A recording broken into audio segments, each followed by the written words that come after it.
querida equipe de liturgia, do canto, da distribuição da comunhão e da proclamação da palavra, diletos internautas que nos seguem pelas nossas mídias. A novena de São José Operário, que coincidentemente ocorre dentro do ano dedicado pelo Papa Francisco a São José, é para nós, nesse tempo de escuridão, de obscuridade, uma grande esperança. São José é o patriarca dos cristãos, patrono da Igreja, modelo e virtude de homem de Deus, de pessoa humana, que soube acolher a vontade de Deus na sua vida. E por ser um homem aberto, tornara-se o pai custódio do menino Jesus. São José é um homem carregado de virtudes, de afeto, soube zelar da Virgem Mãe de Deus, da criança, soube proteger o menino Jesus. E é para nós um grande exemplo de operário, o homem que combateu a preguiça com a coragem e tornou-se modelo de trabalhador, de operário.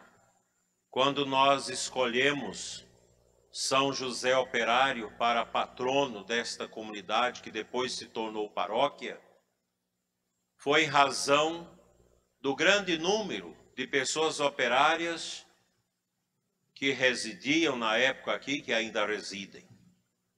A gente quis homenagear os que lutam, derramando o suor do seu rosto para levar o pão de cada dia para casa, com este grande exemplo motivador do trabalho, São José Operário. Hoje nós concluímos a leitura longa do capítulo 6 de São João, onde Jesus faz para nós o grande discurso do pão do céu. O capítulo 6 de João, provavelmente, relata para nós uma atitude de Jesus cerca de um ano antes da instituição da divina Eucaristia da parte dele. E este texto, ele é maravilhoso, porque ele toca o núcleo fundamental da fé católica. A Eucaristia, dom de Deus. A Eucaristia, já o Concílio Vaticano II, tanto na Lumen Gentium como também na Sacrosanto Concílio, sobre a Igreja e sobre a liturgia, nos ensina com uma catequese profunda, arraigada na tradição bimilenar da Igreja, que nasce no coração e na vontade do Senhor Jesus, de que a Eucaristia é o ponto culminante da Igreja. Se vocês me perguntam, o que é mais importante na nossa Santa Igreja Católica? A resposta não pode ser outra: a divina Eucaristia. A Eucaristia é o centro da vida católica, da vida cristã nossa. Santa Catarina de Siena, cuja novena nós estamos celebrando, o dia dela agora 29 deste mês, nos ensinava no seu livro Diálogo, o Diálogo, que a Eucaristia é como o sol. O sol é o centro do nosso sistema planetário. O sol vai girando em si mesmo e todo o conjunto dos planetas gira ao entorno do sol. A Eucaristia é Cristo, é o centro em torno do qual deve gravitar toda a vida da Igreja. das nossas comunidades, do nosso povo, do nosso sacerdócio e dos demais sacramentos. Nós não podemos nunca pensar que as pastorais são mais importantes do que a divina Eucaristia. E a gente vê, às vezes, as pessoas que priorizam a pastoral, um serviço na paróquia, na comunidade, em detrimento da Eucaristia. Está errado. A Eucaristia é em primeiro lugar. É interessante, meus irmãos, que a Eucaristia, desde o começo, foi um escândalo para muita gente. Quando Jesus, neste grande e belo texto do capítulo 6 de João, fala que ele é o pão do céu, o pão descido do céu, um pão superior àquele do deserto, quando Moisés conduzia o povo da escravidão do Egito para a libertação da terra de Canaã, e fora ali alimentado pelo maná, o pão que caía. Jesus diz: aquele pão matou a fome do corpo, mas o pão que eu vos der vos matará a sede de eternidade. A Eucaristia, meus irmãos, é um mistério tão grande, tão pequeno, tão profundo e tão simples, que só pode conter a graça de Deus. Nós compreendemos a Eucaristia pela fé. E quando Jesus a institui, cria-se um escândalo. Mas já um tempo antes, quando nosso Senhor ia preparando a comunidade dos discípulos, dos apóstolos, com esse discurso do pão do céu, começa a haver os cochichos, as dúvidas, as incompreensões, e muita gente pulou fora do barco e abandonou o caminho com Jesus. E Jesus reafirmou ainda mais que quem não come o seu corpo e bebe o seu sangue não terá vida nele. Aí mais gente fugiu, com medo, desacreditando. Isso é uma bobagem, isso é um absurdo. Ao ponto que Jesus olha para os 12 que sobram e diz: vocês não querem ir também? E o apóstolo Pedro, dobrado diante de Jesus, diz: a quem iremos nós, Senhor? Só tu tens palavra de vida eterna. Veja, meus irmãos, o escândalo que o discurso do pão do céu causou. Veja a dificuldade ao longo dos 2000 anos da igreja para que as pessoas entendam o que é a Eucaristia.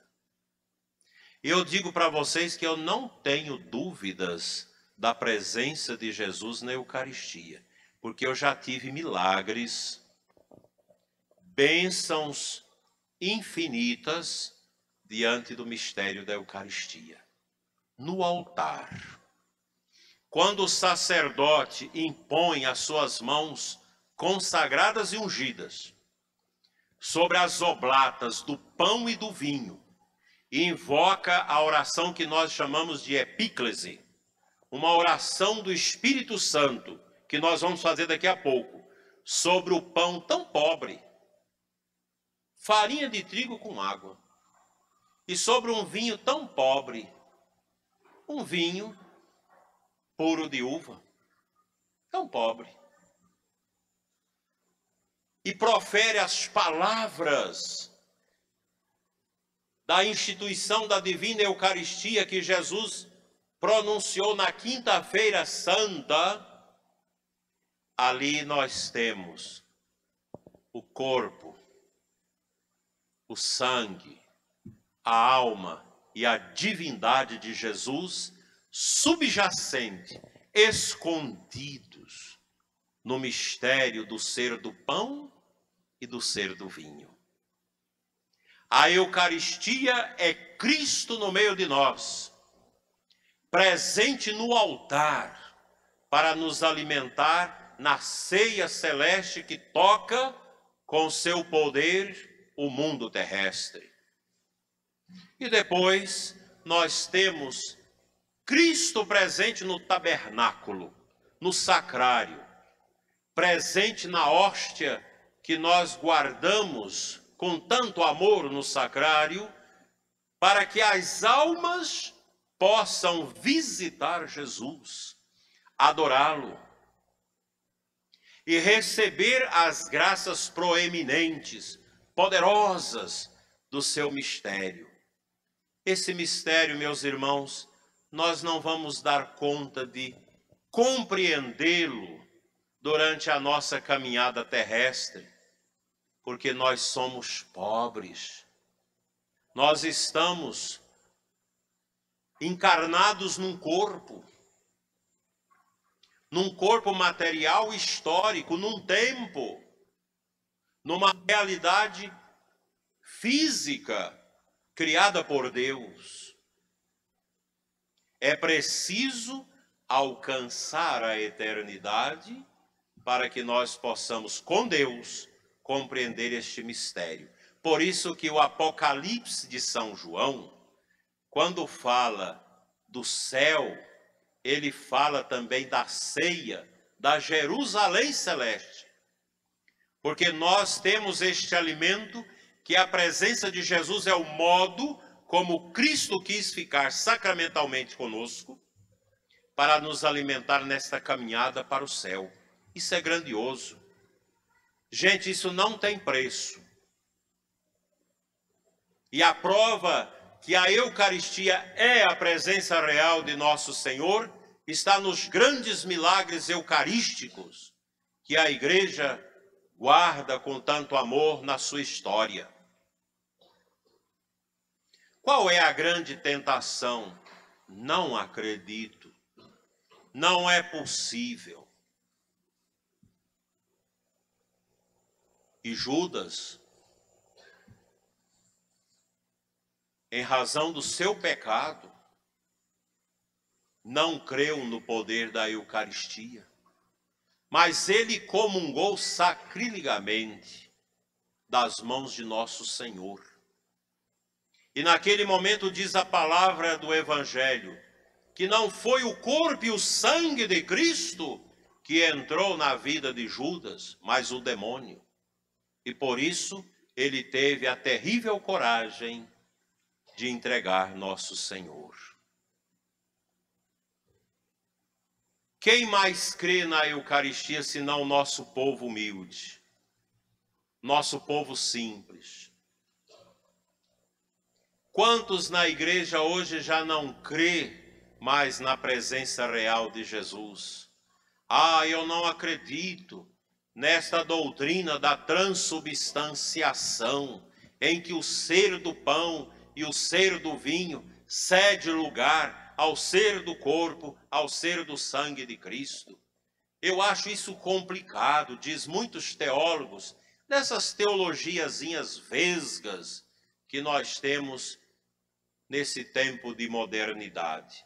Teologias que não ajudam na edificação do corpo de Cristo e muito menos na santidade do povo de Deus, porque elas não são feitas de joelhos. São teologias que brotam do orgulho, de uma racionalidade medíocre, de uma tentação de acomodar a igreja aos ditames deste mundo de hoje.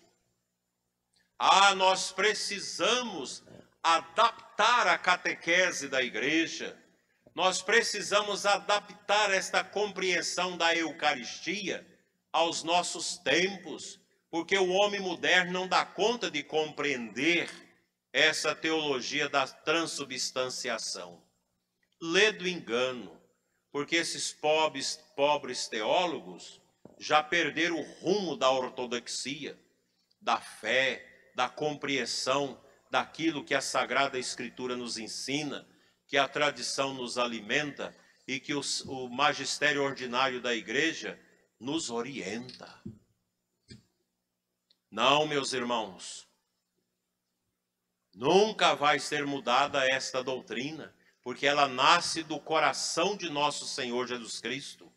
Tanto a igreja quanto a Eucaristia não são de direitos humanos, de direitos nossos, mas são de direito divino. A igreja é estabelecida, é fundada, a Eucaristia é instituída por vontade divina, manifesta na pessoa de nosso Senhor Jesus Cristo, Deus feito homem, encarnado no nosso mundo, que quis ficar conosco através da sua presença real na Eucaristia. Não vamos aceitar, meus irmãos, esta ideia. Não dá para falar em transubstanciação. A gente arruma outra terminologia. Vamos buscar um outro sentido, uma transsignificação, um faz de conta, uma lembrança, uma memória humana daquilo que Jesus fez. Não. O sacerdote age em persona Christi. O padre, mesmo na sua fraqueza humana, mesmo que ele não tenha uma fé profunda, mas quando ele faz aquilo que a igreja determina, Cristo realiza a sua vontade no coração do povo de Deus. Por isso, pelas mãos sacerdotais, vem ao altar Cristo, que se transubstancia no pão e no vinho, consagrados no seu corpo e no seu sangue. Alimento para aqueles que estão a caminho do céu. A Eucaristia realiza a igreja, e a igreja realiza a Eucaristia. Não há, meus irmãos, igreja válida sem a Eucaristia válida. Só podemos dizer, a igreja de Cristo está aqui, onde se transubstancia o pão e o vinho no corpo e no sangue de Cristo. As espécies se mudam, se transubstanciam. Aí está a igreja que vem dos apóstolos, a igreja que vem de Cristo. E nós somos filhos desta igreja, porque a igreja é o mistério do Senhor. E esse mistério se realiza nos sacramentos, sobremaneira na Eucaristia, porque todos os demais sacramentos orbitam em torno da Eucaristia. A Eucaristia é o alimento para fortalecer a nossa fraqueza. A missa é tudo na nossa vida. Por isso nós não podemos aceitar esta mentalidade que vai entrando na cabeça de tantas pessoas e até mesmo na catequese, que não explicita objetiva e limpidamente o que é a Santa Eucaristia. É o mistério de Deus. São José não comeu da Eucaristia, não comungou a Eucaristia de Cristo, porque ele morreu antes da instituição da Eucaristia. São José conheceu o rito da Páscoa dos judeus. Ele participou certamente ali em Nazaré, porque ele é José de Nazaré, naquela sinagoga que era pequena, depois ficou maior, onde se celebrava a Perechev, a Páscoa dos judeus, que é um sinal, um prenúncio da Páscoa de Cristo. Nós cremos no Senhor Jesus. E Cristo continua realizando os seus milagres, como hoje nós escutamos este milagre de ressurreição realizado pelos apóstolos. Eles o fizeram no poder da Eucaristia. E como isso é importante. Então, meus irmãos, a Eucaristia, ela é como uma rosa de bênçãos que toca o jardim da nossa vida. Lá no começo da criação nós temos o jardim do Éden, onde Adão e Eva foram visitados pelo demônio. E Satanás tirou a pureza, a santidade do coração do primeiro casal e inoculou naquele casal, o veneno da impureza e da malícia. Foi terrível a imagem da serpente enganando Eva e Adão. E nós temos no contraponto daquele jardim do Éden, o jardim do Getsêmani,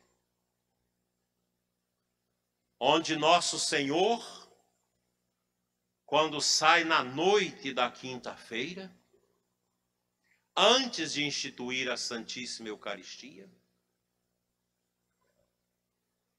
aliás, já tinha instituído a Eucaristia naquele momento, e ele vai àquele jardim, que é o jardim da humanidade, para começar na sua agonia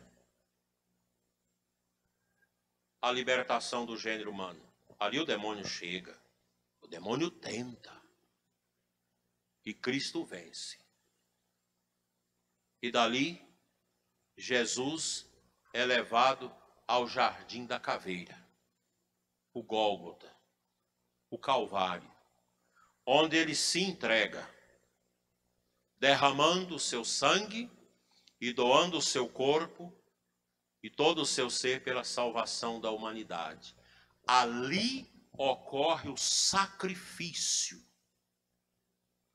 a entrega do Filho de Deus no jardim do horror do Gólgota, lugar da caveira, para nos introduzir, meus irmãos, no jardim da eternidade, no novo paraíso, não no paraíso de Adão e Eva, carcomido pela desobediência, mas no jardim de Deus, no jardim eterno. E o caminho para isso é o sacrifício, que se renova no altar.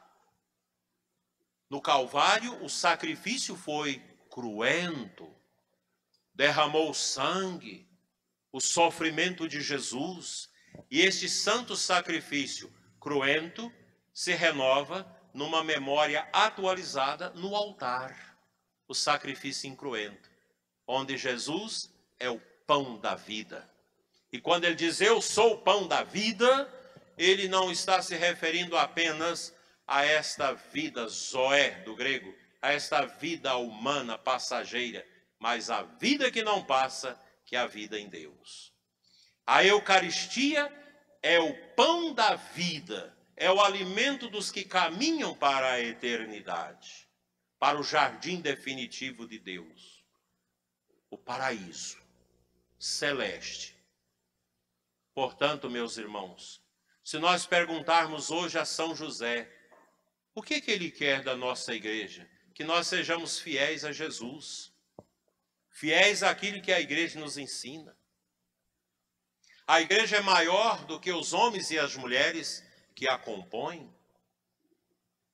Por isso nós não temos autoridade para mudar a igreja, para adaptar a igreja à vontade dos homens. A igreja existe para fazer a vontade de Deus através dos seus filhos que entrega a sua vontade humana a Cristo. E fazer a vontade de Deus, gente, é carregar a cruz. Eu tenho recebido muitas ligações, muitas mensagens de pessoas muito tristes em razão das consequências danosas da peste, que tem matado muita gente, tem colocado muita gente em sofrimento. E eu tenho dito, ninguém vai entender o sofrimento sem olhar para o altar, onde Cristo se imola. A Eucaristia é a força. O homem que fica viúvo, a mulher que fica viúva, as pessoas que sofrem, que não deram certo no seu matrimônio, só encontra força para romper com a angústia no Santíssimo, na comunhão da missa e na adoração fora da missa. Daí que cresce no mundo uma sede do povo pela adoração ao Santíssimo Sacramento. que não poucas vezes nós escutamos gente graduada na igreja dizer: isso é bobagem. Para que tanta prioridade à adoração ao Santíssimo? Dói a alma. É de chorar por dentro. Quando algumas pessoas dizem: para que comprar esse ostensório? Não muito tempo atrás, ouvi um sacerdote criticando o povo que queria um ostensório bonito para a adoração do Santíssimo, e o padre contra. Diz que era caro. E alguém dizia: caro é o carro do padre, que custa 96 mil reais. E falaram isso na cara desse sacerdote, que depois eu soube deixou o seu ministério. São João Maria Vianney dizia: para Cristo tudo. Ele dormia no chão na pobreza, mas os seus paramentos eram bonitos, porque os paramentos não é para o padre. Os paramentos é para esconder a miséria do padre que traz Jesus no altar. O cálice, o altar, o ostensório, o pálio que cobre o Santíssimo na procissão, deve ser indignos. Ah, mas e os pobres? Os pobres, a gente cuida dos pobres de outro jeito. Cristo é o mais pobre. E eu digo para vocês hoje: quem é o mais pobre? E a teologia da libertação, que fez uma instigação a uma opção preferencial pelos pobres, deveria optar por Cristo, primeiramente, que é o mais pobre. Cristo que é esquecido nos nossos altares. Cristo que é esquecido do altar das nossas comunidades rurais, longínquas. Cristo, meus irmãos, é o centro. É o que São José quer, que nós tenhamos Cristo no centro da nossa vida. E Cristo está presente na igreja, através da santa e divina Eucaristia. Não adianta os que são contrários, os que querem com uma teologia minúscula, entre aspas, desconsiderar os sacramentos, desconsiderar o ser da igreja. Não adianta. O povo tem a fé, e é o povo que sustenta a igreja com a sua fé. E a nós, pastores, devemos também aprender com o povo a singularidade de uma fé humilde, desprovida dessas racionalidades, muitas vezes incoerentes, que atende às vontades e aos ditames das próprias ideologias e misérias deste mundo. A fé dos simples. Não é à toa que o Antigo Testamento chama de anauins os pobres de Deus. Nós devemos nos sentir homens e mulheres pobres. Pobres dos apegos às coisas passageiras deste mundo, que a ferrugem destrói, que a traça come, que o tempo destrói.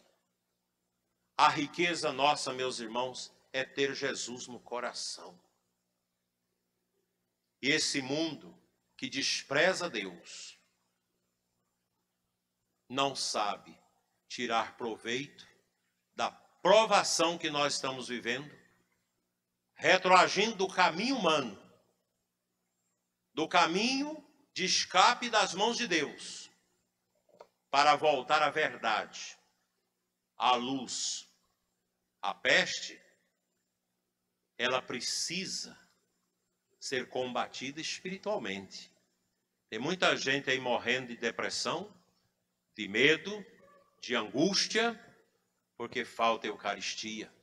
Procure a sua paróquia, vocês que nos assistem. Procure a sua igreja, adore o Santíssimo. Criem grupos de adoração, de reparação, por tantos ultrajes que a Eucaristia tem recebido. Inclusive com os lockdowns nas nossas igrejas. Somente os bispos têm o direito de fechar igrejas. Somente os bispos. E nós temos visto, mundo afora, qualquer autoridade que nem fé tem, que nem sabe o que é missa. A gente lê com tristeza as orientações de certas autoridades nossas, que não sabem nada de igreja, que não têm fé e que se acham capazes de colocar lockdown nas nossas igrejas. É por isso que o sofrimento cada vez mais aumenta. Mas nós vamos vencer pelo poder da oração, pelos cercos de Jericó que estão feitos no Brasil todo, pelas orações das madrugadas do Frei Gilson, por tantas orações que se levantam pelo povo de norte a sul, de leste a oeste. Igrejas que estão se tornando lugares de adoração perpétua, porque a Eucaristia é o centro. O centro é Cristo, e a ciência, ela existe porque Deus criou a ciência. A ciência não é invenção humana, mas ela é um dom que Deus deu à humanidade para que a humanidade possa encontrar caminhos para superar grandes sofrimentos e tristezas. Que São José nos ajude e que a Virgem Maria, a Imaculada Conceição, interceda por nós para que nós não percamos a nossa fé, mas que possamos a cada dia dizer: hoje eu estou melhor do que ontem e amanhã terei mais fé do que hoje. Amém.